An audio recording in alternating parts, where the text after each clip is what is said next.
9 top 10 for that team. And Jimmie Johnson, you know, he had that Christmas sweater on in the opening, said how much he loved Christmas. It kind of felt like Christmas this week.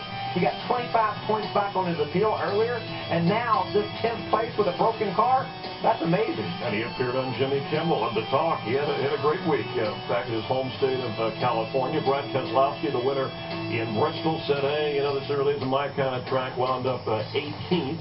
Fast car for Jeff Gordon, 26th place finish. Those hurt. Another guy that had a good car and wound up in the 30s is Jamie McMurray because of pit road problems. This thing went fast, Chris. You make a mistake, there just wasn't any time to recover from them. And pit road problems also costing Matt Kenseth a little bit later on. But Jeff Gordon, yeah, actually running well late and had that problem late in terms of when this race was officially called. And those are your Auto Club 400 unofficial results. Kyle Busch leading the most laps, 80, as he took off from pole sitter Denny Hamlin to start things. And let's get some final thoughts from Darrell, Larry, and Mike on a rain-soaked victory for Tony Stewart.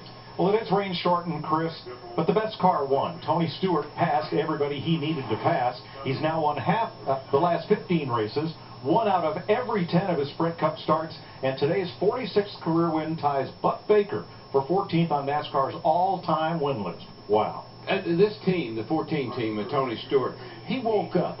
When they got in the chase last year, I don't know, he slept that first half of last year, but he woke up and he is alive and he is well and he is kicking. That car is amazing. Halfway through this race, it came alive, took off, took the lead, and never looked back. Larry, a lot of trouble on pit road today. Over a dozen teams had problems that got them a lap or more down and no chance to recover. Well, I think drivers and teams were thinking about the rain's coming, we got to get to halfway, and I think that's one reason we ran caution-free all 129 laps of this race, trying to pick up speed on pit road, getting on and off pit road. But I'm glad Michael Waltrip pointed out Kurt Busch because he was one of the 9 drivers that stayed out. We didn't talk about Kurt Busch today because why? He was almost a lap down, a big portion of that run there. They stay out. Kurt gets his first top 10 finish of the year with Phoenix Racing. Well, Chris, we talked at the top of the day how vastly different this was for Bristol, and next week we go to our smallest track of Martinsville, Virginia, and that's going to be a lot of fun. Tony Stewart singing, dancing in the rain. Thanks, guys. And we showed you moments ago, Michael, the points now that they are official. It's worth a second glance because that second victory for Tony Stewart, the wins, as we know, oh so important, but up to 4th, still Biffle and Harvick, your top 2. You know what I love about our point system? Denny Hamlin there in 7th is 24 back. He lost 9 points by making that pit road decision. He could be 3rd in the points right now. You just hope those things don't come back to bite you when they add it all up in September. And the rain helps out Jimmie Johnson. You were quick to point out not only after the ruling on the appeal going all the way to the limit, so just a fine against Chad Knaus and Team 48. And of course, Jimmie Johnson, one of those guys like Carl Edwards, Kyle Busch, some of the headline drivers still searching for their first win of the year. Some final thoughts coming up for Tony Stewart's second victory. You're watching NASCAR on Fox from Fontana, California. I think you're going to start the race. Well, we did. We went halfway. We went beyond halfway. So you had to be on your game and not make mistakes.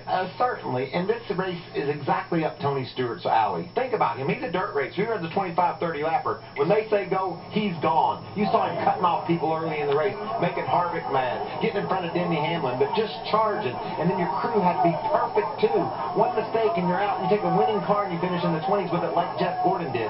Jimmie Johnson had a solid day. A lot of guys that you think of that can just charge were right up toward the front. And Tony held on for the win. We go to Martinsville, shortest track next Sunday. Yeah, I'd like to define who Mr. Martinsville is. Is it Denny Hamlin? Is it Jimmie Johnson? Or will Tony Stewart win again like he did last fall? Yeah, certainly worth watching, and we hope you tune in next Sunday. We'll hope for some dry skies there. That's Tony right behind us. Like he's not getting enough airtime, right? Tonight on Fox, The Simpsons, Bob's Burgers, and then everybody's favorite American Dad.